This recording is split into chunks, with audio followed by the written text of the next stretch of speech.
works in ways we cannot see. He will make a way for me. He will be my guide. Hold me closely to his side. With love and strength for each new day, he will make a way. He will make a way. Oh, God will make a way where there seems to be no way.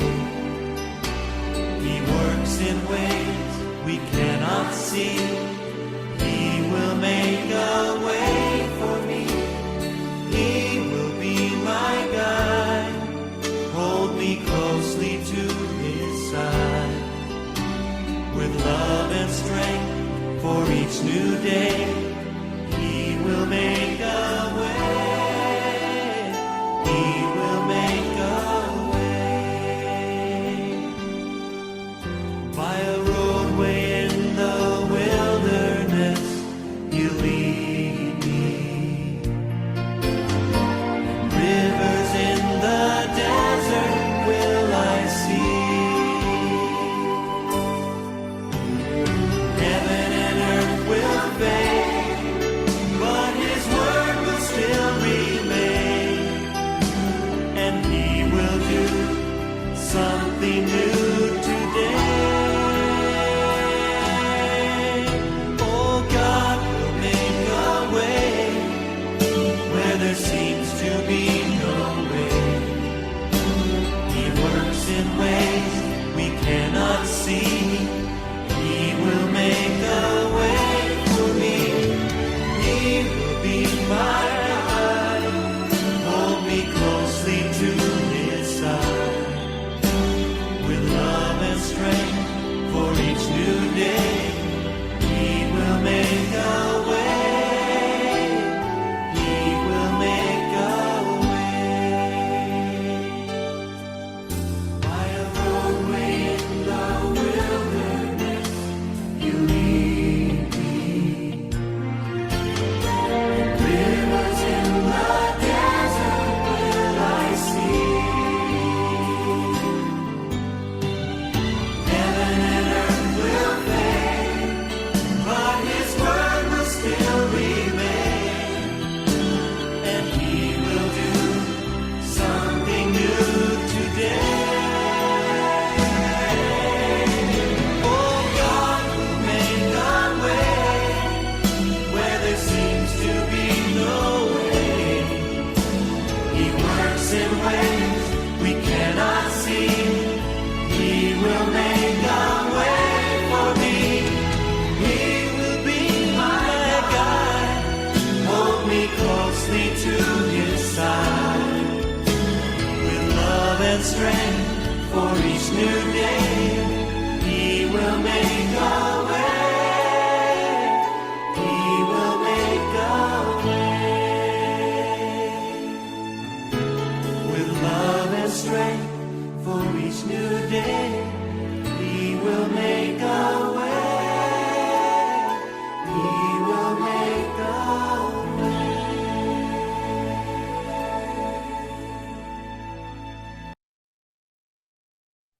Amen. Amen po. Kumusta po kayo mga kapatid? Happy Sabat po sa bawat isa. Ngayon po ay September 16. Ayan, araw ng Sabado. Thank you Lord sa panibagong buhay at kalakasan. And welcome po muli dito sa mga aral ng Katotohanan Ministry. Good morning, good afternoon, and good evening saan man tayo naroroon sa ating kinaroroonan. Naway ang pagpapala at pag-iingat ng Panginoon ay sumaating lahat.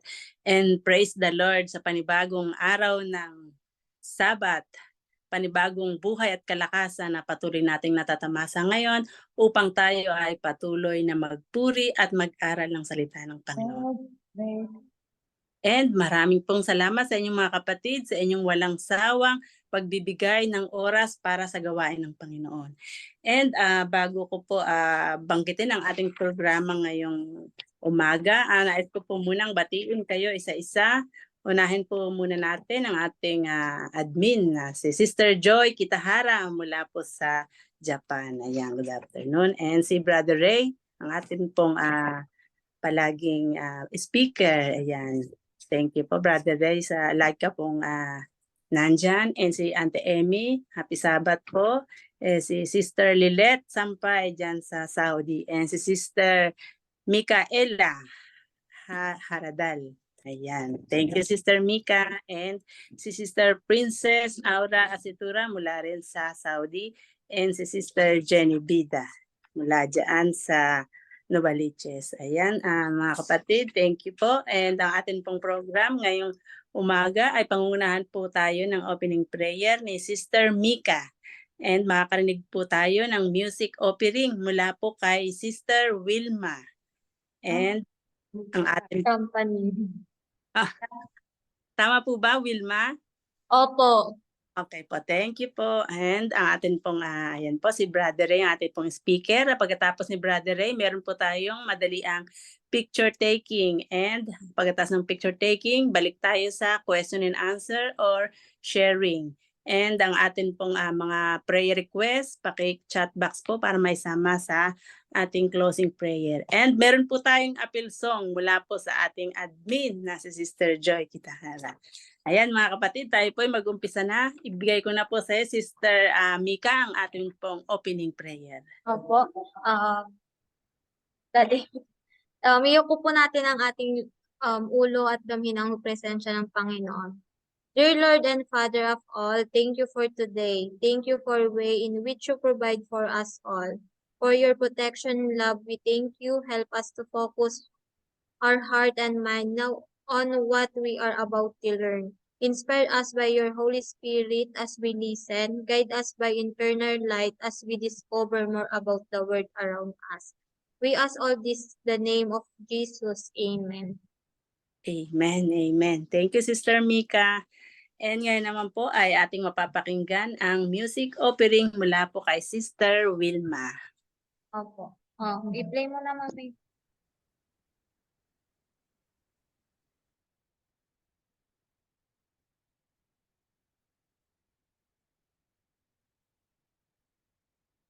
Kung may problema, araw-araw malungkot sa'yo, araw-araw mapipikon ka, minsan iyak pa, araw-araw maghihirap, araw-araw magsiting ka, magtatrabaho makakaya, di naman masaya. Pero huwag kang mag-alala, magliligaya sa'yo tuwing na siya hindi babayaran sa isigan. Luhan ka lang as ayun, magbigay kaliwang siya si Jesus na pagbalik ka, laging andyan sa'yo. Isang madarang sa mundong ito, nadama mo ang buong sakit, nagulot ito. Araw-araw may problema, araw-araw may lungkot saya, araw-araw mapipikon ka, minsan iyak pa. Pero huwag kang mag-alala, may liligas sa'yo tuwing na siya hindi pabayaan sa'yo, dahil siya'y kaibigan mo. Kung ka lang at siya handa, magbigay kaligayahan. Siya si Jesus na tagapagligtas, laging andyan sa'yo. Pero huwag kang mag-alala, may liligaya sa'yo tuwing na siya hindi pa sa'yo, dahil sa'y kaibigan mo. Lumikod ka lang at siya'y handa, magbigay kaligayahan. Siya si Jesus na nagpapagligtas, laging andyan sa'yo. Lumikon ka lang at siya'y handa magbigay kaligaya. Siya si Jesus na nagpapigtas, laging andyan sa'yo.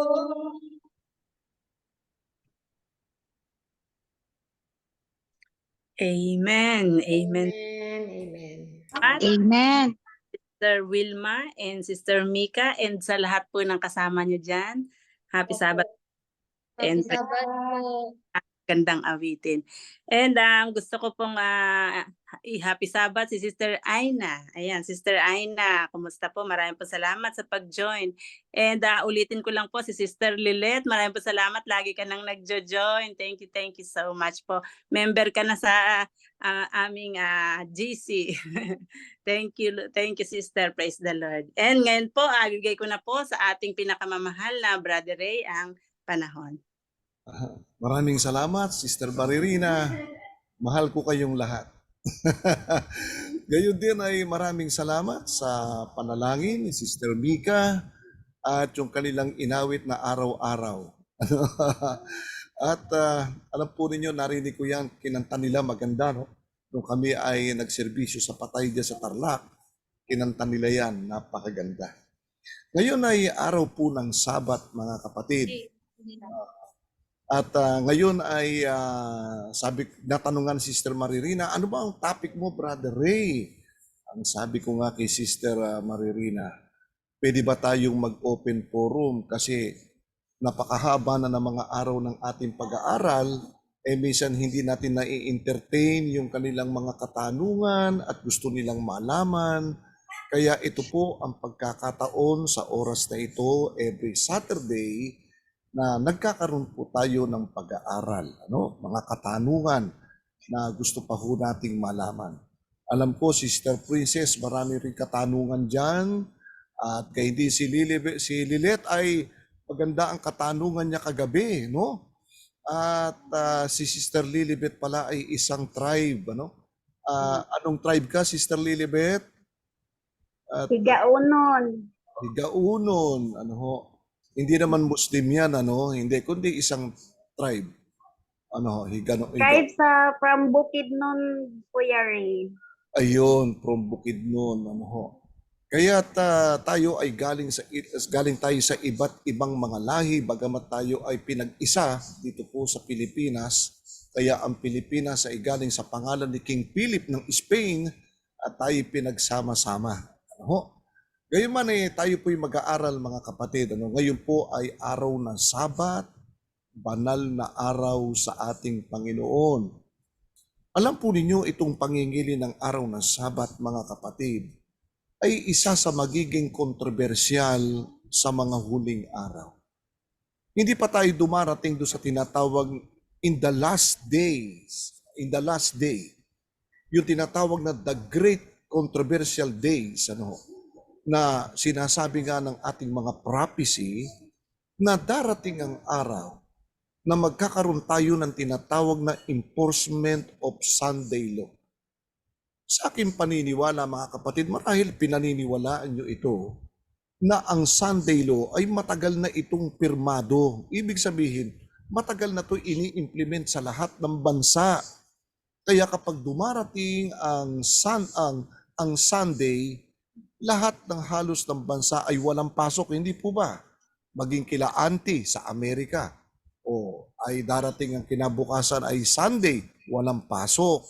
Gayon din sa iba pang mga bansa ay pinatutupad na po yan. Kaya lang, hindi pa ito pinipuwersa o ini-enforce na dapat ipangilin ng lahat ng tao. Sa ngayon ay may kalayaan pa tayo, mga kapatid, na makapagsamba, makapaglingkod sa ating Panginoon.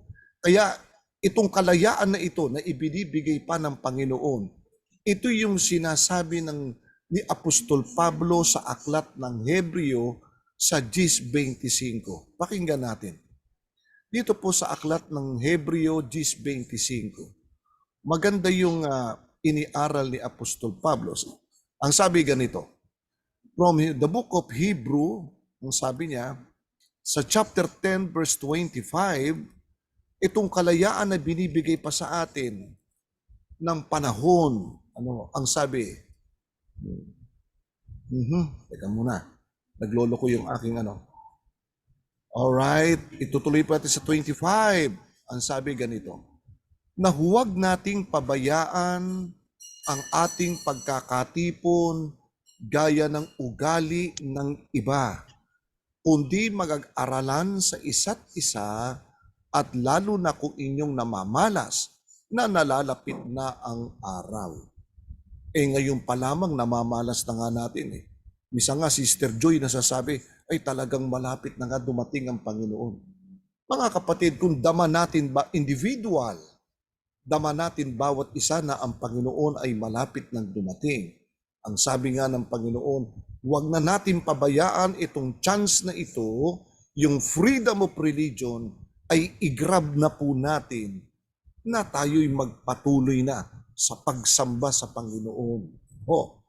Ang nakalulungkot lamang, nasa panahon tayo ng pagliliglig, nasa panahon din tayo ng paglalamig, nasa ikapitong iglesia tayo, yung karakter ng seventh church, on the seventh church, yung tinatawag na Laodicean church, hindi ka mainit, hindi ka malamig, isusuka kita. Nandito tayo sa prosesong ito eh. Kaya maraming ang hindi minsan nakadadalo. Ngayon po'y nalaman ko doon sa dating pinuntahan namin, Sister Joy, na dinalaw namin. Kami nagdalaw. Nung kami nagdalaw, yung mga hindi na dumadalo, nagdaluhan, dami. Puno na naman ang church. So ilang Sabado kami ron. Ngayon, sapagkat wala na kami ron at wala na rin pagdadalaw, ang dumadalo sa malaking church ay 11 na lamang. Nasasaan na po yung remaining balance? Sila po ay nasa labas. Kaya nasa proseso po tayo ng pagiging malamig at mainit. Hindi ka mainit, hindi ka malamig. Kung tawagin natin sa Tagalog ay maligamgam. Ngayon mga kapatid, kapag ang tao ay nanlalamig sa kanyang pananampalataya, iniiwan ng isang bagay na mahalaga, hindi ba natin alam na yung tanda ng Diyos unti-unti nawawala sa atin? Unti-unting naiiwanan natin yung tanda na binigay sa atin ng Diyos.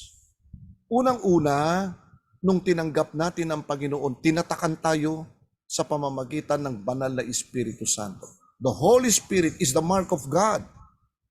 Tinatakan tayo ng Diyos ng Espiritu Santo. At yung Espiritu Santo, pag sinabing mark o tatak, ibig sabihin, pinananahanan tayo ng Holy Spirit. Nasa sa atin nung tinanggap natin ang Panginoon. And then, once na tinanggap natin ang Holy Spirit, the guidance ng Holy Spirit, tinatatakan ka pa rin patuloy ng Holy Spirit. Alam niyo ba kung ano pinantatatak ng Holy Spirit sa atin, Sister Maririna? Pakinggan natin sa aklat, Sister Princess, dito sa aklat ng Roma. Ito'y madalas kong banggitin sa ating mga kapatid. Dito po sa chapter 7 verse 14 ng Romans, ang sabi ganito, sapagkat nalalaman natin na ang kautusan ay saan? Sa Espiritu. Spiritual. The Holy Spirit is spiritual. Ngunit ako'y salaman na ipinagbili sa ilalim ng kasalanan. Lahat naman tayo na isanla na ipagbili tayo sa ilalim ng kasalanan. Ibig sabihin, lahat tayo ay naging makasalanan, naging makalaman ng ating pamumuhay noon. Pero ang sabi ng Panginoon, kailangan nating mamuhay sa espiritual. Paano tayo makapamumuhay? Kinakailangan natin tanggapin ang kapangyarihan ng Holy Spirit. At yung Holy Spirit na yon, natatanggapin natin mga kapatid, yun ang magtuturo sa atin sa spiritual na pamumuhay. Sinasabi ng iba, bakit Brad, di ba sa ating Bible study, lagi natin narinig, Brother Ray, bakit yung iba ay ganito, yung iba ay ganyan? Wala ho tayong magagawa. Merong mga taong nabumuhay sa kanilang spiritual Meron namang taong hindi mainit, hindi malamig sa espiritual. Kaya tignan na lang natin yung sarili natin. Ang mahalaga yung ating sarili, mga kapatid, na tayo ay mamuhay doon sa espiritual na gift ng Holy Spirit. Ano yung spiritual na pamumuhay? Saan tayo dadalahin ng Holy Spirit? Sa kautusan ngayon ng Diyos. Ayan. Sapagkat nalalaman daw natin na ang kautusan ay sa Espiritu. Ang magtuturo sa atin ng spiritual is the power of the Holy Spirit. At doon tayo dadalahin ng Espiritu sa kautusan. Kaya kapag nalalapit na ang araw ng Sabat, tayo mga Adventist, kung tawagin tayo ng mga tagalabasi Sabadista, naiinggit sa atin. Bakit? Happy Sabbath tayo ng Happy Sabbath.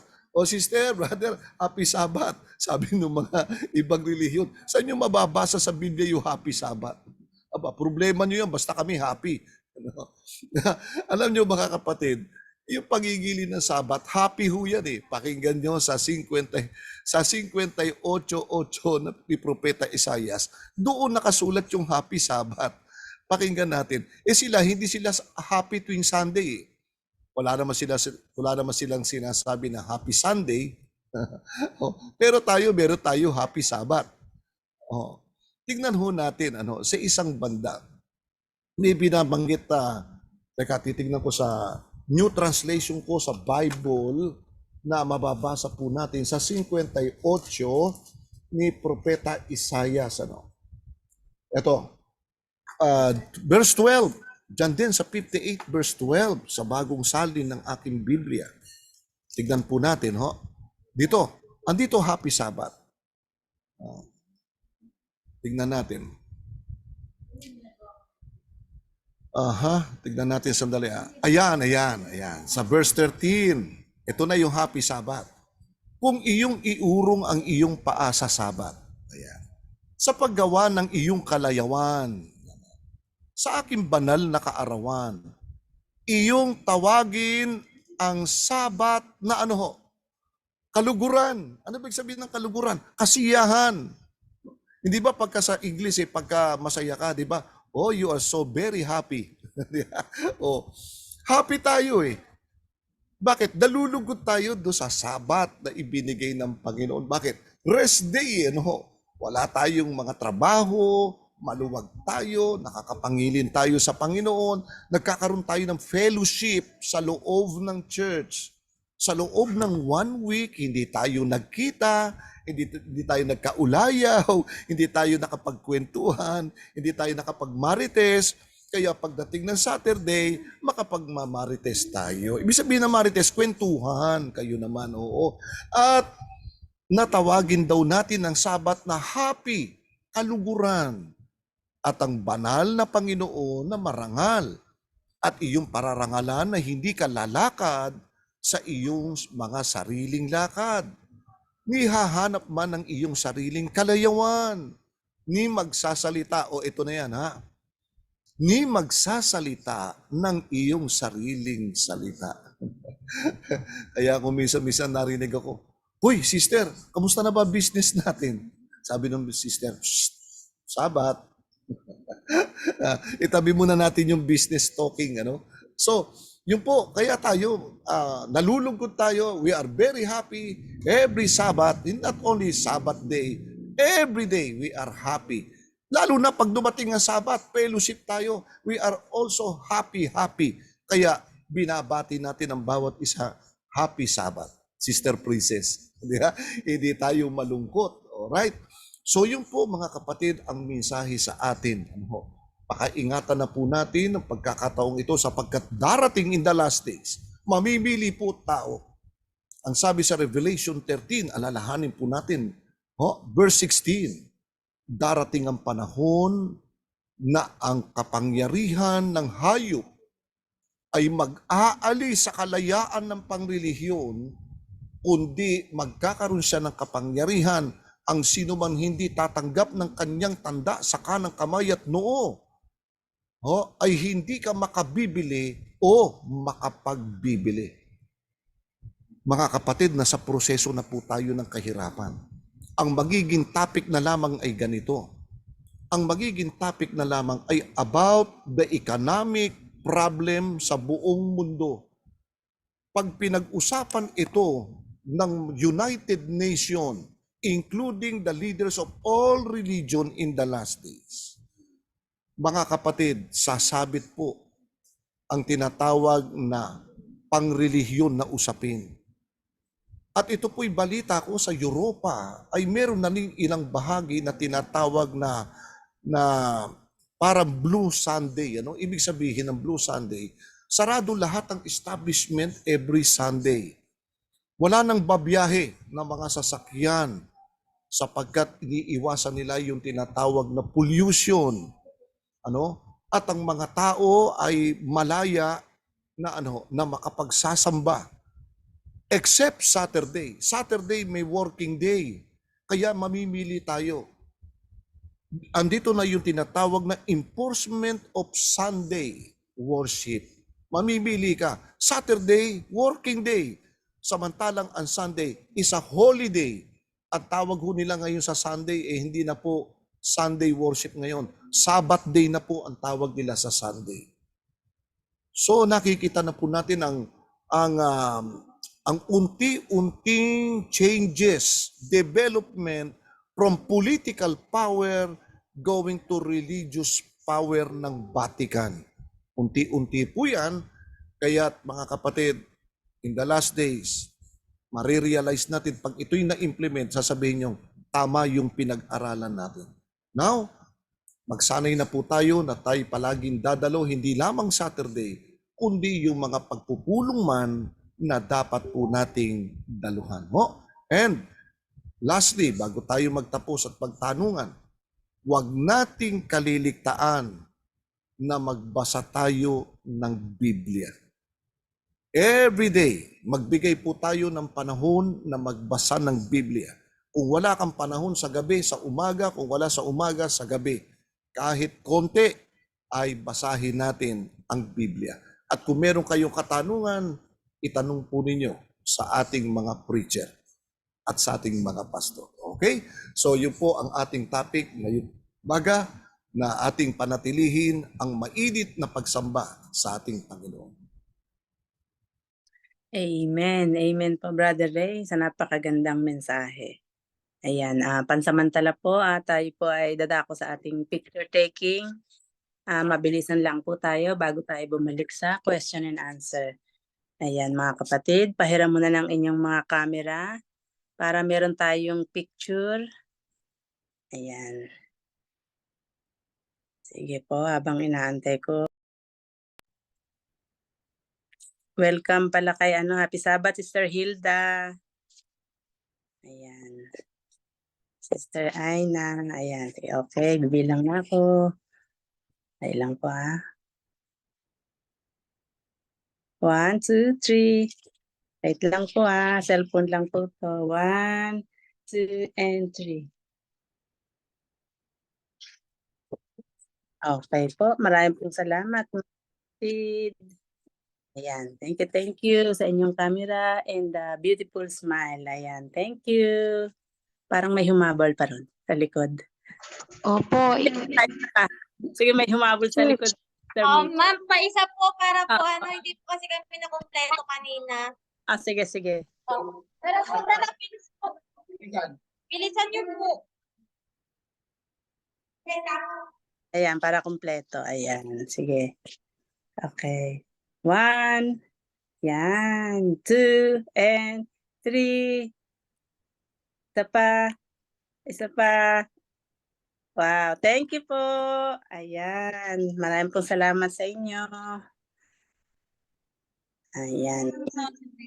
Katuwa.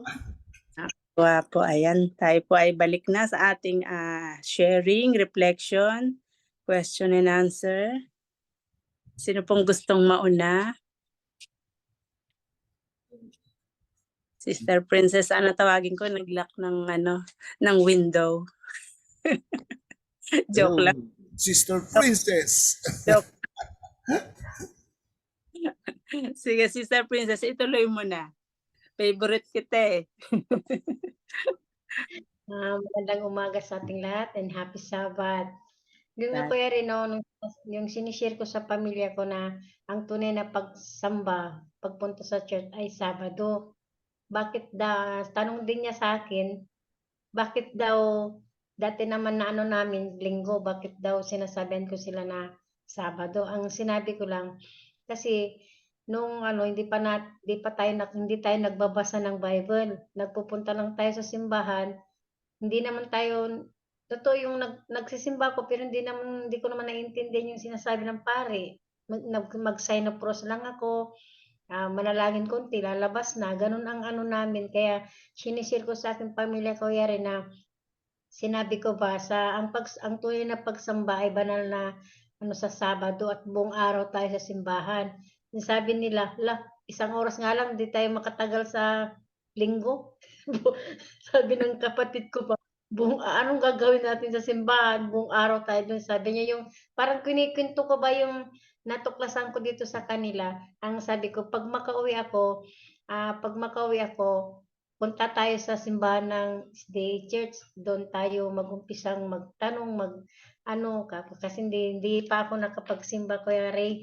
Kaya pinagtatawa na lang ako ng mga kapatid ko. Sabi nila, sige nga kung makatagal daw ako ng buong isang araw na sa simbahan. Ano daw gagawin namin? Tapos ganun. Tapos sabi ko, hindi nyo mararamdaman nyo na lang yan kung talagang tayo sa Panginoon. Yung isa puso natin talaga na ang Panginoon, ang banal na Espiritu ang mag-aano sa atin. Kaya pag-uwi ko, sabi ko sa kanila, nauna natin pupuntahan, hanapin natin dyan ang SDA Church sa atin, sabi ko sa kanila. Kasi matagal-tagal na rin tayo naging bulag, matagal-tagal din tayong hindi natin alam ang katotohanan. Oo nga, may Panginoon tayong kinikilala, pero hindi gaano tayo na nagpo-focus sa Panginoon kung ano talaga ang purpose ng ating Panginoon sa ating buhay, kako sa kanila. Yun lang, minsan di sila maniwala, nagtatawanan lang, lalo pag sinasabi ko, kuya rin na malapit na ang pagdating ng Panginoon. Nababaliw na daw ako, hindi ko na daw alam sinasabi ko. Yun ang kasi alam niyo naman yung mga Katolik, yung mga kapatid ko, hindi sila, yung parang takot ba sila na dumating ang Panginoon, lalo pag kinikwento mo yung mga ng Panginoon, yung mga lindol, yung mga mangyayari sa pagdating ng Panginoon. Kung ano-ano na daw ang pinagsasabi ko, yun ang sabi ko, pag makano ko, padalan ko sila ng pera at bibili sila ng Bible para kahit papano mabasa-basa nila, maintindihan nila. Yun po, Kuya Ri, ang sana pag makauwi ako, Kuya Ri, na tanggapin din nila itong tinanggap ko na katotohanan o na naging masaya. Dito ako maging may peace of mind. Dito ako natutong magpatawad, magpakumbaba lahat ng masamang gawa, yung magaspang na pag-ugali. Babaguhin talaga tayo ng Panginoon, Kuya Ray, kung tayo talaga ay magpapasakop sa Kanya. Kaya so blessed talaga Yes. ako na pinakita sa akin ng kaliwanagan sa aking mga kadiliman na nakaraan. Kaya purihin ng Panginoon sa araw ng Sabat, mga kapatid. God bless everyone. And Amen. ganda ng iyong sharing. Brother Ray, ano pong masasabi niyo doon? Yeah, oo. Mangyari mga kapatid, tayo ay namulat sa isang relihiyong kinamulatan natin na ang akala natin ay tama. Sabi nga ng lola ko nung nabubuhay, alalahanin mo rin basta akala ay mali. Oo nga naman, puro tayo akala. Mga kapatid, mga kaibigan, ano ba ang sinasabi ng Biblia tungkol sa kasaysayan kung bakit naging linggo ang naging pangingilin? Itong pagkakapalit ng araw ng pangilin na inilipat sa araw po ng linggo, ito po'y matagal nang itinuro ng ating Panginoon at ito'y pinakilala na sa bayan ng Diyos kung sino ang gaganap nito. Pakinggan ninyo ang isang sinabi po kay Propeta Daniel sa Kapitulo 7 na ang bersikulo po ay 25, ay ganito ang sinabi ng ating Panginoon. Pakinggan po natin, ito'y isang prophecy. Ibig sabihin, ito'y inihula na bago dumating ang panahon na ito, ay sinalita na sa panahon pa nila Daniel. Ang sabi ng Panginoon, merong lilitaw na makapangyarihan. Ito'y magiging religious power and political power. Sa religious power, ganito gagawin niya. At siya'y magbabadya. No? Siya'y magbibigay ng mensahe, ika nga, ng mga salita laban sa kataas-taasan. Nakapagsasalita siya, religious leader siya, religyoso siya, pero yung sinasalita na lumalabas sa kanyang bibig ay mga aral na lumalaban, kalaban ng Diyos ng kataas-taasan. At samantalang pinapractice niya ito, ang sabi ng hula ng Biblia, ipatutupad niya yung kanyang mga alituntunin tungkol sa false religion o yung tinatawag na maling sistema ng pangrelihiyon. Ipatutupad niya ito. Natural, yung mga taong nasunod sa utos ng Diyos, hindi pa sasakop sa Kanya. Ano gagawin ngayon nitong religious power na ito? Ang sino mang tao na hindi pa sasakop sa kanyang alituntunin, sa kanyang mga regulasyong pagsamba at paniniwalang relihiyon, siya'y binigyan ng kapangyarihan ng nalipulin niya ang mga banal ng kataas-taasan. Magpapapatay siya ng mga tinatawag na mga taong banal. At Sister Princess, ito'y naganap sa panahon doon sa Europa noong 538 AD nang lumitaw sa kapangyarihan ang kapangyarihan ng Vatican. Sa nakalulungkot na kasaysayan, itong lumitaw na kapangyarihang religious power na ito ngayon ay kumatawan sa Vatican. Ito na ngayon ang kapapahan. Ito na ngayon yung tinatawag na Holy Roman Catholic Church. Naging iglesia siya. Ito ang nagpapatay ng maraming tao sa Europa noong unang panahon na tinawag sa kasaysayan na madilim na kasaysayan o Dark Ages. Matapos niyang sakupin at lipulin ang mga banal ng ating Panginoon samantalang nag-uusig siya, nang ginaganap niya na ang kanyang kapangyarihang pangrelihiyon, ay nagkaroon siya ng kaisipan na baguhin ang kautusan ng Diyos. At yung mga panahong ipinatutupad ng Diyos, binago niya rin. Tignan ninyo. At kanyang iisiping baguhin ang panahon at ang kautusan. Ibig niya ngayon ang buong mundo mapasunod niya sa kanyang paghahari sa lupa bilang political power and religious power. More on religious power siya ngayon. Iniisip niyang baguhin ang panahon, kaya nagkaroon tayo ng mga kapistahan. Andyan ang Christmas Day. Yung kapanganakan ni Kristo inilagay ng December 25. Pagkatapos naglagay siya ng araw ng mga patay. Ano yan? Araw ng mga patay. November 1 and November 2. Tapos yung tinatawag na araw ng mga puso. Ano ba tawag dyan? Valentine's Day. Lahat binago niya. Puro kapistahan. At pagkatapos iisipin niyang baguhin ang kautusan. Tutuldok tayo rito, Sister Princess. Bakit naging linggo na ngayon ang ginagawang pangingilin ng mga tao sa buong mundo, kabilang na ang mga protestante karamihan? Narito ang hawak kong patotoo sa isang aklat na ito ay galing kay Peter German, The Convert's Catechism of Catholic Doctrine. Ito'y katisismo na mula po sa Iglesia Katolika Romana. Kapag sinabi pong katisismo, ito po ay tanong at sagot. Ito na. Tinatanong ngayon ng Iglesia Katolika, ito tanong sa kanila, ano ang araw ng kapahingahan? Yan ang tanong. Sinagot ng Iglesia Katolika Romana. Ang sabi ng Katolika Romana, ang Sabado ang siyang araw ng kapahingahan. Tinanong uli ang Iglesia Katolika, ang tanong ay ganito, bakit ipinangingilin natin ng linggo sa halip ang Sabado? Sumagot ang Iglesia Katolika Romana, ipinangingilin natin ang linggo sa halip ng Sabado sapagkat sa kapulungan ng Laodicea noong taong 336 AD ay inilipat, take note, ay inilipat ng Iglesia Katolika ang kasagraduhan sa linggo mula sa araw ng Sabado. Mga kapatid, yung naririnig natin sa mga ibang relihiyon na sinabing Wala na, binago na ni Kristo ang pangingilin, linggo na ngayon. Wala pong katotohanan. Yung palang nagbago, hindi ang Kristo, kundi yung Kristo ng Katoliko. Iyan ang tinatawag na ang Papa sa Roma. Bagamat ito'y pinasimulan ni Constantino noong 321.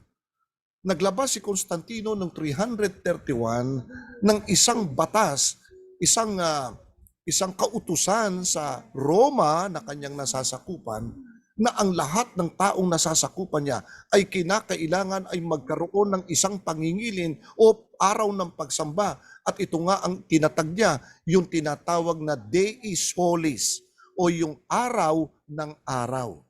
Araw, S-U-N, araw na sumisikat. Araw, day.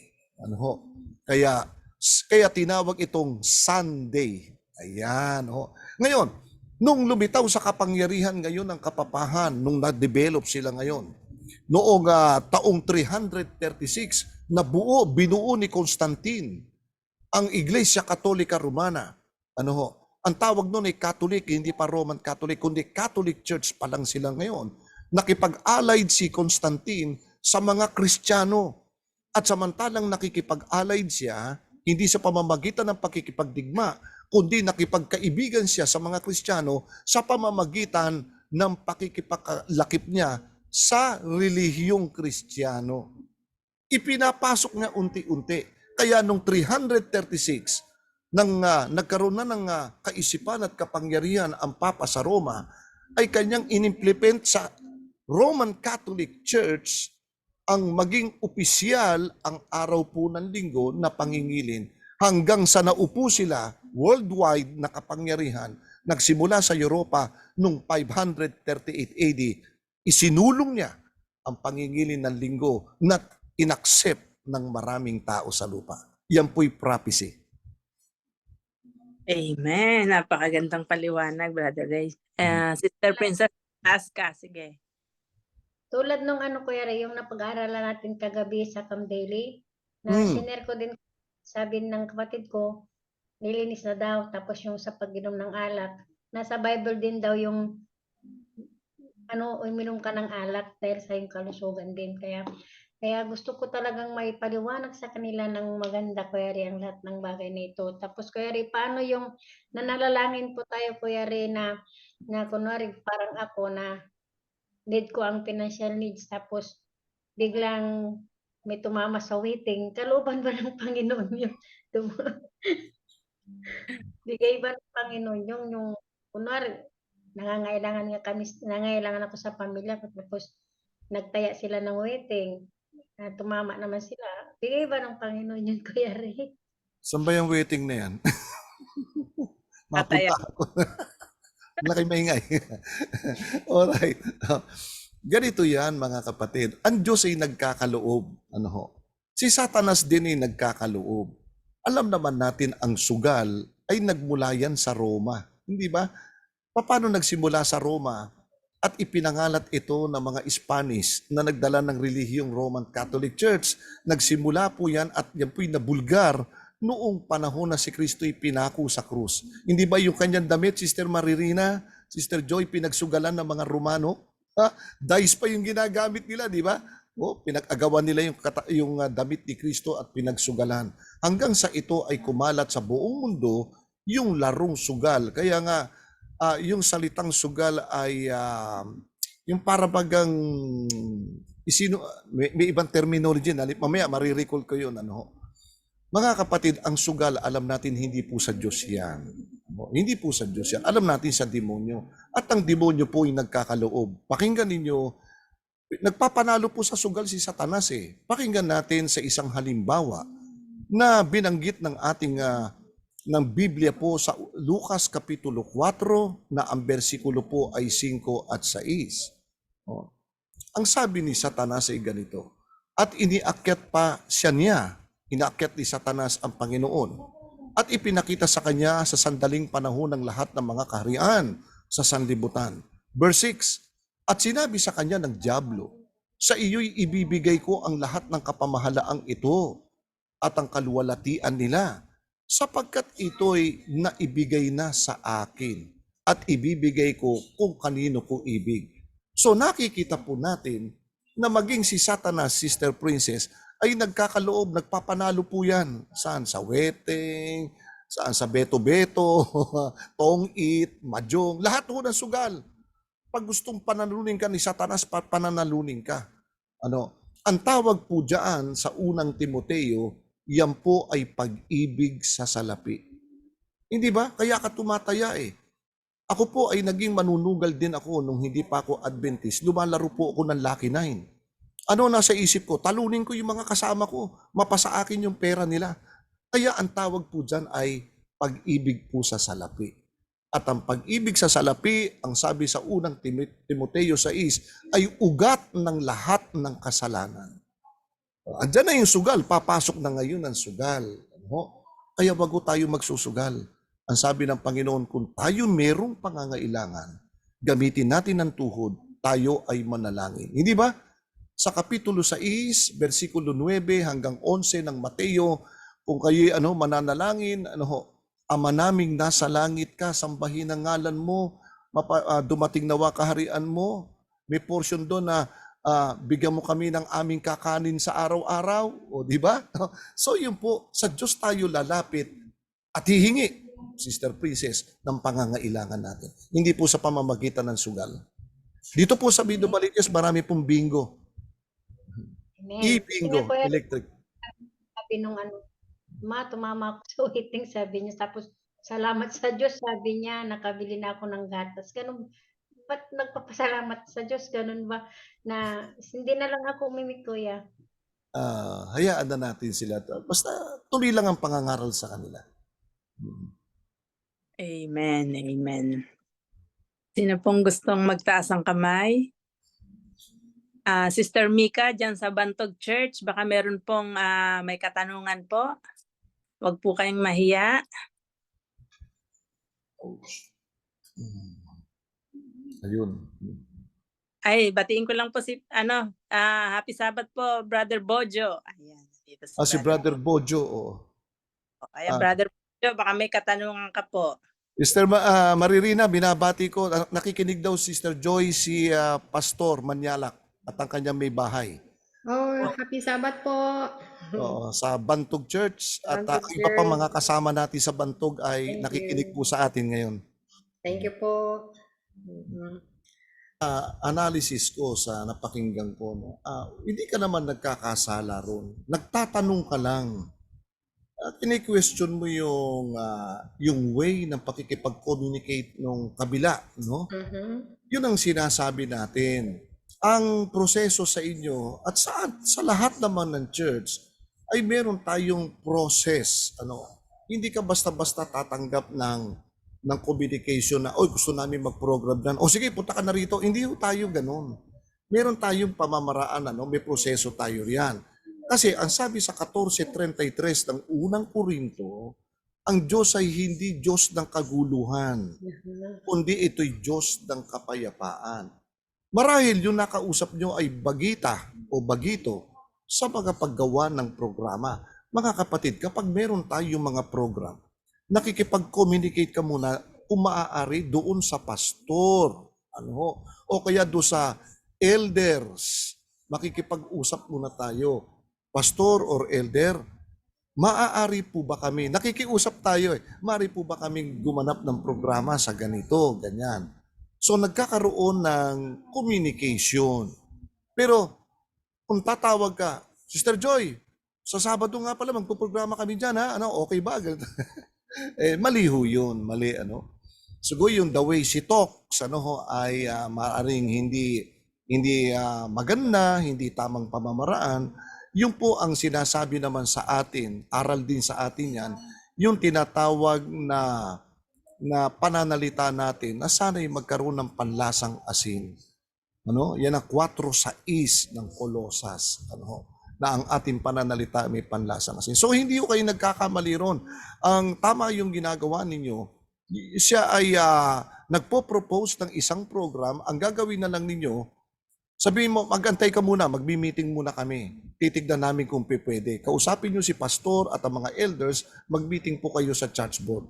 Kung ano na pagkaisahan, yun ang i-relay nyo doon sa taong nagsasubmit ng kanyang proposal na program. So, hindi naman kayo nagkakamali ron. Ano? Okay. Thank you po. Nagtatanong ka lang. Nagtatanong nga lang po ako, baka ako na-open siya sa akin. Dahil ako naman parang nakukulitan na rin po. Sabi ko, bakit ganun? Para bang napakarunong nilang gusto nyo at gusto nyo ipakita sa aming karunungan ninyo. Hindi Meron naman ganun. dapat po ganun, di ba po? Meron ganung mga tao talaga. No? Demanding ang tawag doon. Demanding, yeah. Okay, thank you po, Brother Ray. Okay. Ate Joy, sa napakagandang katanungan at kasagutan. And wala po bang nakataas? Kung wala po, ako po ay may tanong po ako, Brother Ray. Yes. Kahapon po sa Cam Daily, yung topic po doon yung mga nilinis na hayop na pagkain. Oo. Kasi po ako po syempre po yung asawa ko po hapon po yan, hindi po siya naniniwala sa bawal na baboy ganyan.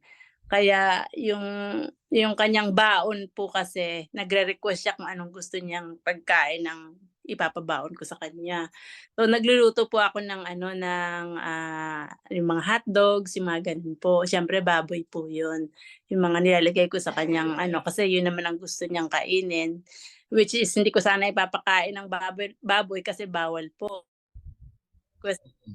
Kaya tanong ko po, Brother Ray, ako ba ay kasali na rin sa sa pagkakasala na yun na alam ko namang bawal pero ako pa nagluluto dahil hindi po siya kumakain po siya noon at saka request niya po yun eh. Yung bang niluluto mong baboy, kumakain ka rin? Ay hindi. O hindi ka nagkakasala ron. Basta ang pinagpapawal nga ng Panginoon ay yung bibili ka, lalamutakin mo sa palengke. Magkano ba ito? Di ba yung mga bibili ng baboy, di ba? Kinakamay-kamay. Sabi ng Panginoon, huwag niyong hihipuin yan. Pangalawa, huwag kayong kakain yan. Hindi ka naman kumakain. Unang-una, yun ay inutos ng husband mo. Wala ka naman magagawa. Sa tingin mo kaya kung hindi ka susunod ano magiging senaryo ng pagsasama ninyo mag-asawa? Di gera patani kayo. Di ba? So hindi mauuwi sa maganda. Ikaw naman yung nagbibigay hanggang sa matuto siguro ang asawa mo sa mga aral na ipinakikita mo sa kanya. Kung inuutusan kang magluto, wala kang magagawa. Di gawin mo. Huwag ka lang kakain. Yan lang naman, So, hindi ka naman nagkakasala. Hindi ka naman nagkakasala. Ay, thank you, Doc. Pag kumain ka, yun ang tinatawag na kasalanan. Ipakilala ko sa inyo definition ng kasalanan. Ang ibig sabihin ng kasalanan, pinaliwanag ito ng Bible sa unang 1:3-4. Ang gumagawa ng kasalanan ay lumalabag sa kautusan. At ang paglabag sa kautusan ay kasalanan.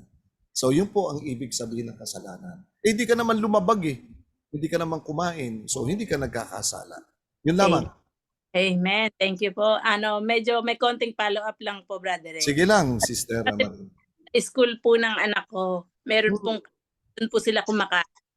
Ang sabi ko sa anak ko, wag kang kakain ng baboy ha. Sabi ko gano'n.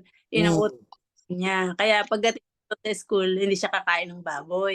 Kasi kukwento niya sa akin na, Mami, hindi ako kumain ng baboy. Tapos sabi naman ng asawa ko, kumain ka, walang problema dyan. Kain mo yung baboy. Sabi ko, hindi pa. Kaya yun din yung aking problema naguguluhan ng anak ko, kakain ba o hindi. Ayun. Oo. Yun ang ibig sabihin ng ating Panginoon sa Kapitulo 10 ng unang Korinto.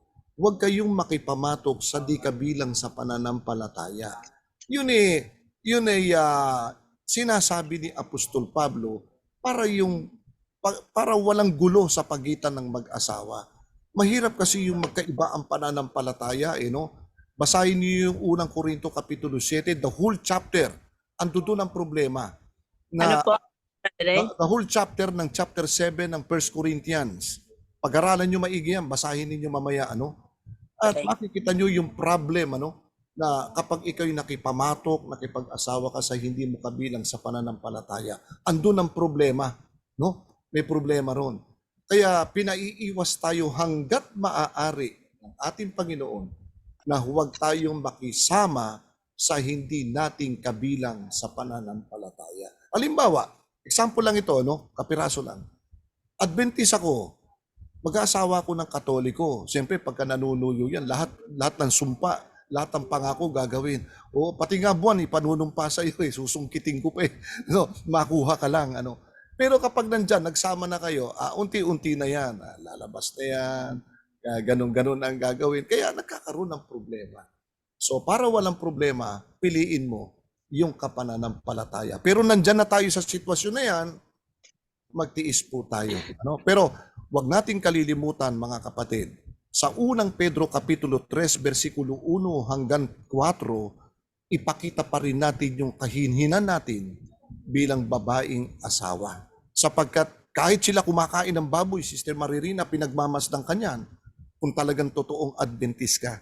Na, malay mo ba darating ang panahon, ipanalangin mo, magiging Adventista rin yan. Huwag kang, don't give up. Amen. Oh, maraming salamat, Brother Ray. Napakaganda at nakataas po si Sister Mika. Sister Mika, go ahead po. Hi po, may question po yung isa po naming sister po dito sa church. Sige po. Brother Ray, good afternoon. Good afternoon po. Kamusta kayo riyan? Pwede po namin kayo makita? Naman, Brad. Ano ko lang sa'yo yung tatandaan mo siguro ako, Brad, dito sa Yes, Bible. ikaw. Yeah. Magkikita Meron tayo kasi- dyan. Meron kasi akong bihin ko na lang na boyfriend. Boyfriend. Sweet naman, oo. Na hindi natin pananampalataya. Ngayon, dahil sa wala kasi siyang bisyo, brother, kaya na-turn on din ako at nangako naman na hindi niya ako pipigilin sa ating mga gawain. Okay. Magkakasala ba ako doon, Brother Ray? If ever na magkatuluyan?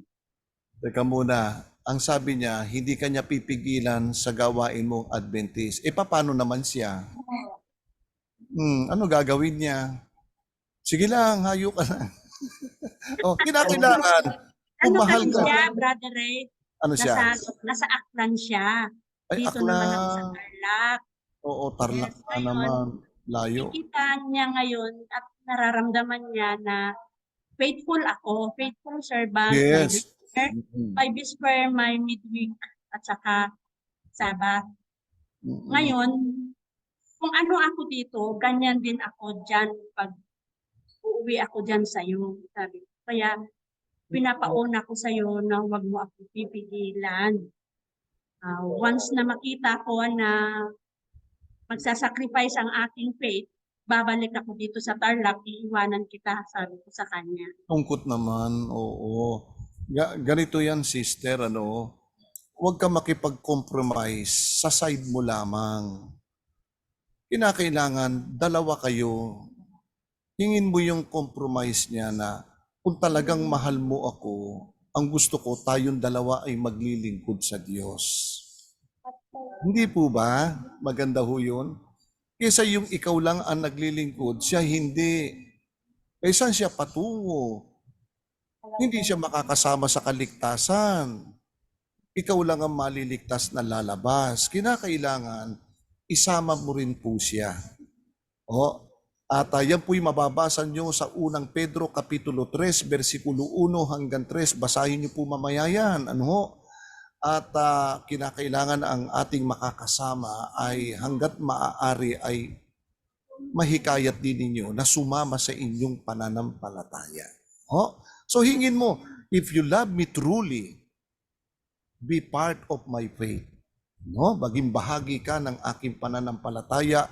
Gusto ko pag dumating ang Panginoon, magkasama tayo sa buhay na walang hanggan. Hindi lamang dito sa lupa tayo magsasama, kundi doon sa heaven. Kung magkakaanak pa kayo, sister, paano ngayon yan? Ikaw na lang aakyat sa langit. Yung mag-ama, hindi masaya, di po ba? Para masaya tayo, happy, isama niyo po siya. Hilingin mo yung kanyang decision. Kung talagang mahal mo ako, sasamahan mo ako sa paglilingkod ko sa Diyos. Hindi naman siguro masama. Sabi mo, faithful nga ako eh. Di ba? Ibig sabihin, faithful, mabait ako sa Diyos. At pasalamat ka. Ako'y babaeng nakakakilala sa Diyos. Kung hindi ako nakakakilala sa Diyos, baka hindi lang ikaw ang mahalin ko. Di ba? So, ganun po ang inyo pong sasabihin sa kanya. Hikayatin niyo po siyang sumama sa iyo. Para dalawa kayong makakasama doon sa langit. Follow-up question, Ano sister? question? Mm. What if kung hindi ko siya mapapasama, Brother Ray? Ay, nasa iyo na po ang desisyon. Hindi ko masabing iwanan nyo na, baka sumama loob nyo sa akin. Kayo na po bahala ron. Maybe pasto ay brother, siguro bigyan niya na lang muna ng oras, pero unti-untihin niya. Kasi mahirap naman kung bibiglain niya, baka yun Oo. pa yung maging cause ng separation nila. Oo, sister. Huwag mong bibiglain, no? Opo. Pagka binibigla, So, nakasyak Oo. May papayo ko na lang po muna siguro, yung nga po na wag niya pong bibiglain, unti-untihin niya po kasi wala naman pong matigas na tinapay sa kaping mainit, sabi nga po nila. Aba, malalim na Tagalog yan, ha? Teka muna, Sister Mika, turuan mo siya ng unti-unti lang, kung paano yun, ha? Opo. Okay. Sige, sister, good luck sa iyong pag-ibig, ha? Thank you. Okay, more power. Napakagandang katanungan. Ayan, natuto tayo. Ang dami nating natutunan. Ayun po. Ayun po. Ay, si Sister Hilda po pala. Nakita ko nakataas, Sister Hilda. Sister Hilda, oo. Po, Sister Hilda. Sister Hilda. Ayan. Ayan, happy Sabbath po sa lahat, Kuya Ray, at sa Happy lahat po Sabbath. na nandito. Happy Sabbath po. Mhm. At ayan, Kuya, yung sa, ganun din po, Kuya, yung katanungan ko parang kay Sister Marie, na kasi dito, Kuya, may narinig kasi ako, Kuya, na na isang na kahit hindi mo daw hinahawakan ay hindi mo kinakain, kung ito ay hinipon na natin, yung mga bagay na karumal-dumal na pagkain, it's na daw din yun, nagkakasala na din daw tayo kasi nahipuan na natin eh. Pero doon nga po sa paliwanag ninyo, pero yung sa kanilang reflection or sa kanilang pananaw, yun po ba ay talagang kapag nahipon na natin, alam natin karumal-dumal pero hindi natin kinakain? Kasi sa side ko din po, parati akong nag-aano ng pagkain na at katulad na lamang po yung hipon, no? Binabalatan ko po yan, Kuya, at niluluto ko siya. Pero never naman na kinakain ko kahit na noon pa man na hindi pa po ako Adventist, hindi talaga ako kumakain ng hipon. At yun nga po, ito ba ay nagkakasala tayo, Kuya? Na hindi naman natin tinitikman. As in talaga, wala hindi sa isip, di mo naman, yun Kuya. Di mo naman gustong kainin, wala sa hinagap na kakainin mo din o titikman. Ang pinagbabawalan kasi niya na huwag din humipo yung mga taong kumakain po niyan. Natural, pagka ikaw palakain ng baboy at ng hipon o anumang mga pinagbabawal ng Diyos, natural, nagkakaroon ka ng intensyon hipuin yan. Di ba? Dahil bibili ka bibilhin mo yan. Magkakaroon ka ng intensyon hipuin yan. Magkakaroon ka ng intensyon na lutuin pa yan, tapos kakainin mo. Yun po ang sinasabihan ng Panginoon na wag kayong hihipo niyan. Bakit? Kasi yung sinasabihin niya, ito yung mga taong kumakain yan at meron silang intensyon na na talagang hipuin sapagkat kakainin nila yan Ngayon, sa sitwasyon ninyo, nagtatrabaho po kayo dyan, wala po kayong magagawa sapagkat inutusan kayo. Hindi nyo naman intensyon na talagang gusto ninyong hipuin yan para iluto at kainin mo yan. Kundi kayo po'y nautusan, wala kayong magagawa. Ngayon, kung sa inaakala po ninyo na kayo nagkakasala dyan, mamimili kayo sa dalawa. Either na iwanan nyo yan or manatili kayo. Ganon din kay Sister Maririna kanina. Wala naman siyang intensyon doon Inutusan siya Kaya yung inuutusan doon na huwag hihipo ng laman na ipinagbabawal ng ating Panginoon, ito yung mga taong talagang kumakain nun. At sapagkat sila'y kumakain nun, meron silang tinatawag na intensyon, hipuin talaga yon para kanilang kainin at lutuin. So yun po ang sinasabihan ng ating Panginoon. Pero ikaw naman ay nagtatrabaho, wala kang magagawa ron. Wala ka namang intensyong hipuin yun, inutusan ka para ipagluto at hindi naman ikaw ang kakain nun, kundi sila. No? So yun ang sa akin po yun, no? Yun ang aking paniniwala doon, Sister Hilda. Ngayon, ano ba ibig sabihin uli ng kasalanan? Ako ba nagkakasala? Para sa akin, hindi ako nagkakasala sa sitwasyon mong yan eh. Pati sa sitwasyon ni Sister Maririna, hindi eh. Kasi wala naman ako intensyon nun eh. Oh, na lamutakit bilhin ko yung mga ipinagbabawal ng Panginoon eh. Kundi ako'y inutusan sapagkat ako'y nakatali sa ganung bagay. Ngayon, kung nagigilty pa rin tayo, ay nasa sa atin na po ang decision. Either na magpapatuloy pa ba ako sa ganyan trabaho or iiwanan ko na lang. Pero sa akin, Sister Hilda, Sister Maririna, hindi naman kayo nagkakasala. Sapagkat ang kasalanan ay paglabag sa kautusan ng Diyos. So yun po ang akin doon. Yun po akin. Pwede pa pong magdagdag, kuya. Sige, Sister Hilda. Okay Basta lang po ikaw. ba? Sige po, kasi malapit-lapit na po akong matapos ng Isaiah, Kuya, praise the Lord. Pero marami Okay. kasi dito magagandang mga pero may mga katanungan lang po ako. Mm. Dito po, Kuya, sa chapter 47 ng Isaiah, ay marami po siyang magagandang ngunit meron lang po akong katanungan dito na ito po ba ay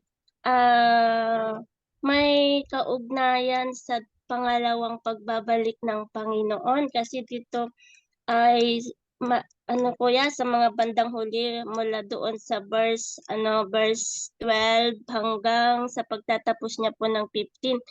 At ayun muna, kuya, ito ba ay yung second coming ang kanyang parang ipinipahiwatig ito, or ito din kasi, kuya, ang aking katanungan. Pero sa verse 10, kuya, niya, sabi niya po, ang tanong ko, ano pong ibig sabihin sa verse 10 na panatag ka sa paggawa ng kasamaan sapagkat iniisip mong walang nakakakita sa iyo. Iniligaw ka ng iyong karunungan at kaalaman. Ang palagay mo sa sarili, ikaw ang Diyos, wala nang higit pa sa iyo. So, alam mo, itong yung aklat ni Propeta Isaias, yan po'y panahon nang sila'y naging bihag po ng Babylonia. Tandaan po natin, yan po'y kasaysayan na inilalahad ng ating Panginoon kung ano ginagawa ng bayang Israel nung sila ay nasa ilalim ng pagkabitag ng Babylonia at kung bakit di sila pinahintulutan na mabitag ng Babylonia during that time, Sister Hilda. Ngayon, sinasabihan dito ng ating Panginoon ang bayang Israel. Ang sabi ng Panginoon, kaya sila naging bihag ng bayang Babylonia sapagkat tumiwala sila sa kanilang kasamaan eh. Kaya sabi, sapagkat ikaw ay tumiwala sa iyong kasamaan. Iyong sinabi, ayan, walang nakaakita sa akin, ang iyong karunungan, ang iyong kaalaman, nagpaligaw sa iyo. At iyong sinabi sa iyong puso, ako nga at walang liban sa akin. Kaya ituloy-tuloy mo yan po'y pagsaway, panunumbat ng Diyos sa bayang Israel na gumawa sila ng kasalanan. Kaya sa paggawa nila ng kasalanan, sapagkat sila'y lumayo sa Diyos, ang sabi ng Israel, walang nakakakita sa akin. Ako lang ang nakakaalam ng ginagawa kong kasalanan. Yeah. So, yung po yan, yung patungkol sa Israel po yan. Salamat, kuya. Ito rin po ba, kuya, ay maihahalin tulad natin sa pamumuhay natin po ngayon? Opo. Kasi sa mga character natin bilang mananampalataya at ito ba ay sa isang iglap ay magagawa din po ba ng bawat sumusunod sa Panginoon pero nakakapagpasaway po siya? Yung ganon. At yun, salamat kuya sa kasagutan. Oo. Yung mga ginawa ng Israelita, na gumagawa ng kasamaan, ay yan po'y ipagsusulit nila sa panahon ng paghuhukom, sa pagparito ng Panginoon, para doon sa bayang Israel na hindi nagsisi sa ginawa nilang kasalanan na yan. At yan din po ay maia-apply din natin sa henerasyon natin ngayon na meron ding gumagawa ng ganyan. O di ba pagka may gumagawa ng kasalanan, pare ko, tayo lang nakakaalam nito O di ba pagka nagkikwentuhan tayo, sister, may kikwento ko sa iyo. Huwag mong kikwento sa iba, tayo lang nakakaalam nito. Anong tayo lang nakakaalam? Nakikinig sa iyo ang Diyos eh. Gaya ng binasa mo kanina, di ba? Ako gagawa ng kasamaan, ako lang ang nakakaalam nito. O di ba? Hindi niya alam na ang Diyos nakatingin sa kanya. Kaya nga merong pagsisiyasat no? Sinisiyasat tayo ng Diyos sa lahat ng ating ginagawa. Sabi ni Kristo sa Kapitulo 12, walang bagay na hindi mahahayag. Walang lihim na hindi sisingaw. Bakit? Nakikita lahat ng Diyos. Yun lamang, kapatid na Hilda. Amen. Amen. Maraming salamat po. Thank you rin. Maraming salamat, Sister Hilda. And siguro pang last na po, nagtaas ng kamay si Sister Mika. Sister Mika, go ahead po. Kaya. Hello po. May student po kasi akong Adventist. Ngayon po, sabi niya ilang beses ko na rin po kasi siyang nahulian na nagpo-pork. Tapos, nagsisig, to be exact po yung ulam niya. Sisig po. Lagi po yun yung inuulam niya. Hindi po matatapos yung week na yon na hindi po siya magsisisig. Ngayon po, paulit-ulit ko na po siyang sinasabihan. Ang ano ko po, parang nagsasawa na po akong sabihan po siya, tapos hindi ko na alam din kung paano ko ulit siya i-approach. Kasi one time po na in-approach ko po siya, sabi niya, I love sisig, miss. It's so yummy. Paano ko po kaya siya mapapatigil? Kasi syempre po, concerned din po ako na bawal nga po tayo sa pork. Tapos parang ako po na nakakakita, ako pong nakakakita, parang feeling ko po, kinukonsinti ko siya sa ginagawa niya. Oo. Hindi mo naman siya kinukonsinti, sinasaway mo nga siya no? Ganito yan, Alam mo yung sisig, napakasarap niyan. Ang nag-imbento niya na yung mga Kapampangan, no? At talagang napakasarap lang, lalagyan mo ng mayonnaise, konting asukal, talagang napakasarap. Ngayon, ang magagawa mo na lang, kung ayaw makinig sa iyo, puntahan mo yung magulang ng bata. Adventist ba yung mga parents niya? Opo, yun. brother. Kaso, yung last time ko kasi silang pinuntahan, lumipat po kasi sila ng another house. Hindi ko na po alam kung saan po ulit yung bahay po nila. Ayun, so alamin mo rin doon sa bata, medyo, alam mo na, laro-laruin mo lang. Ilang taon na yung bata? 13 po. 13, bata pa yan. Medyo, saka pala nakatira ngayon. Yung parang friendly approach, Yung parang hindi mo naman siya sinasaway doon sa kinakain niya muna. Pagka nahuli mo na yung loob at say, nag-confess sa'yo, dito kami nakatira ma'am, sa ganitong address, secretly puntahan mo yung parents niya at sabihan mo na turuan yung kanilang anak. At siyempre, tayo po, Mrs. ay kilala sa eskwelahan na tayo mga Adventist, kilala tayo hindi kumakain ng baboy, and then nakikita yung anak nyo kumakain ng baboy, mapupulaan po tayo. Hindi bali sana kung kayo lang, generally, the whole samahan ay nasisira tayo sa ganun. So payuhan nyo po yung anak. 22 sa ispo ng Kawikaan, turuan mo ang bata sa daan na dapat niyang lakaran. So yun po ipayo nyo sa kanyang magulang. Turuan niya yung kanyang anak. Brother, paano yan?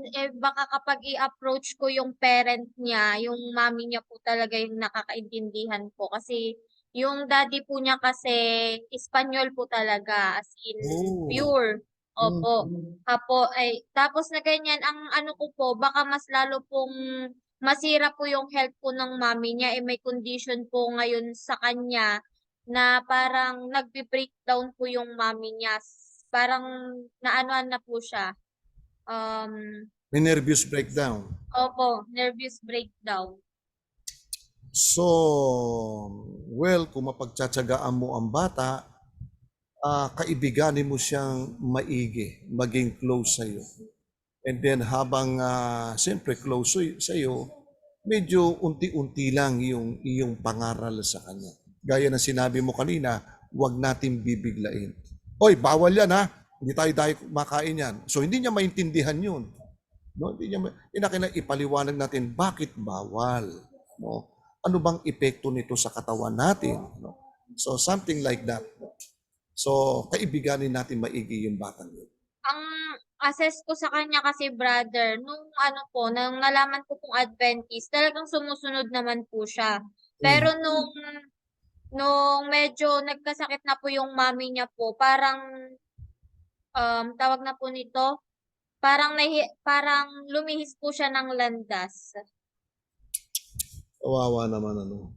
Opo. Anyway, okay, pag-usapan natin yan. Pag-usapan natin. Mamaya, may message ako sa iyo mamaya. Sige po, thank you. Thank you rin, Sister Mika. Amen po. Sa napakagandang katanungan. Bibigyan ko lang po ng panahon si Sister Lilet. Baka meron ka pong tanong, Sister Lilet, sa pagtatapos po ng ating question and answer. Lumabas na si Sister Juliet. Lumabas na. Okay po. Thank you. And dahil wala na po tayong question, siguro i-close na po natin ang question and answer. Maraming po salamat sa inyo mga kapatid sa pag-join sa ating pag-aaral ngayon, sa napakagandang pag-aaral at sobrang na-bless po tayong lahat. Maraming po salamat, Brother Ray. And bago po tayo dadako sa closing prayer, meron po tayong appeal song mula po sa ating admin mula kay Sister Joy Kitahara. Hi. Naku po. Ang tagal ang haba parang minalat na no?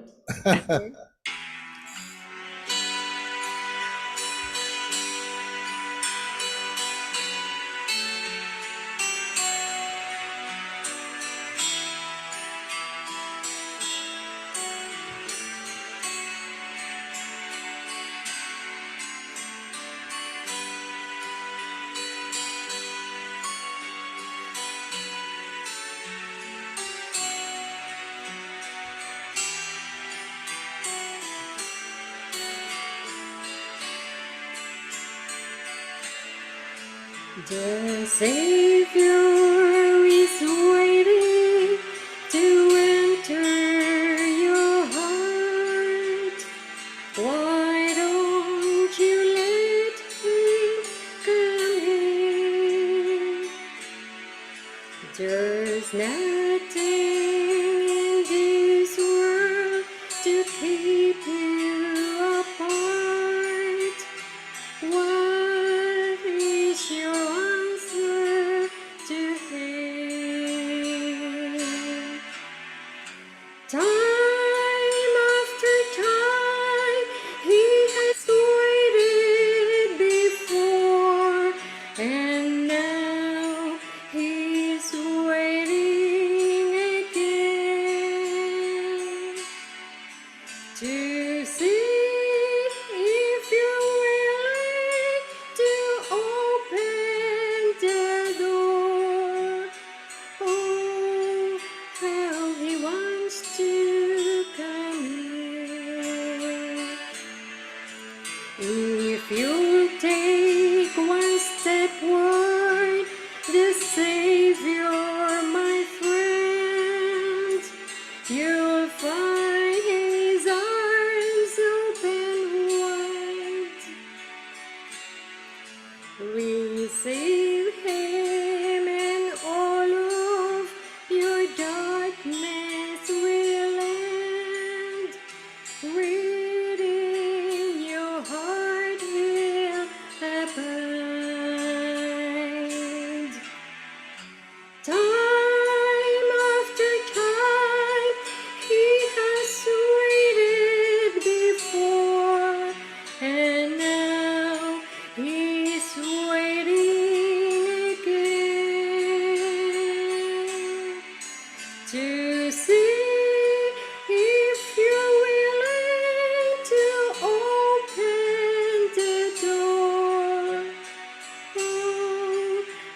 Amen. Amen po. Amen. Amen.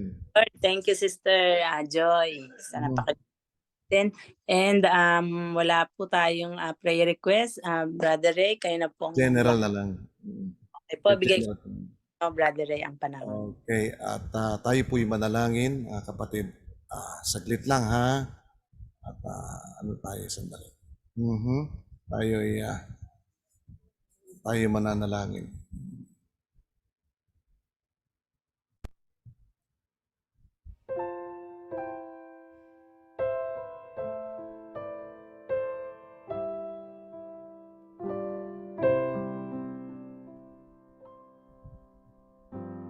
Panginoon po naming Diyos, Ama naming banal, na sa mga langit po. Sa pangalan po ng inyong anak na aming Panginoon Jesus, kaming lahat na narito ay nagpapasalamat po sa inyo. Sa iyong dakilang pag-ibig, sa iyong dakilang buhay. Salamat po sa buhay, kalakasang patuloy na ipinagkaloob mo. Lalo na po sa araw ng Sabat na ito. Kami po ay nakapaglingkod sa inyo. Nagagalak ang aming mga puso sapagkat nagkaroon kami ng karapatan na ipinagkaloob po kayo sa pag-inaming patuloy sa Espiritu at Pagkaloob. Panginoon, marami kaming naging karanasan sa aming mga napag-usapan sa oras na ito. Dinadalangin namin ang bawat karanasan po namin, ang mga katanungan, kayo pa rin, Panginoon, ang siyang sasagot na malinaw sa puso ng bawat isa puso. Ang tangi po naming hiling, gabayan po kami ng Santong Espiritu upang sa gayon naman kami makalakad po sa landas ng iyong katwiran upang kami wag nang mahiwalay.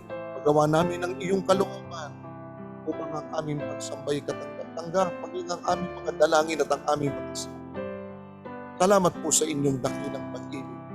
Salamat po sa lahat ng inyong biyaya. Sa mga sandaling ito'y tangi po binadalangin po namin, Panginoon, ang mga ministry na aming isasagawa at mga pinapatunayan. Naway magkaroon po ng mga katuparan ng Diyos, alang-alang sa mga kaluluwang naghihintay ng iyong mga pabalita na sila'y mapadalhan. Tulungan nawa, Panginoon, mga gawaing ito ay patuloy na umunlad. Maraming kaluluwang mailapit sa iyong banal na paanan. Dinadalangin din namin ang kalusugan ng iyong anak at lahat na narito. Kabilang na po si Auntie Amy, Brother Hero, Sister Irene, Sister Joy, Sister Maririna, at gayon din po ang buo ng kabuuan ng Zoom na ito, Panginoon, sa mga Bible study. Kaming lahat, naway bigyan pa po kami ng kalusugan at kalakasan. Ingatan po kami ng iyong mga anghel. Ilayo po kami sa mga mabibigat na karamdaman, lalo tigit sa biglang kamatayan. Salamat po ng marami, Panginoon, naway pagpalain ang aming mga napag-aralan, maging bahagi po ito ng aming buhay at ng aming pananampalataya. Masamantalang maghihiwalay kami, Panginoon, ingatan po kami sa sanlibutan ito hanggang sa mga darating na araw. At kalakip na po ng aming dalangin, kami naway inyong patawarin paano man pagkukulang namin sa inyo. Salamat po ng marami, nawa ang aming mga dalangin ay nakaabot po sa kalangitan sa inyong mga banal na paanan, sapagkat Ama, inihiling namin ito na may pananampalataya sa pangalan po ng aming Panginoong Hesus. Amen. Amen. Amen. Amen. Amen po, Amen. Brother Ray. And maraming po salamat dyan mula sa Bantog Church. Maraming salamat sa inyong mga kapatid sa lahat po. Ayun po, happy Sabat po muli. And Salamat. Thank you. Sister Mika, may message ako sa iyo. Thank you so much. Bye-bye Thank sa inyo lahat. ingat po tayo.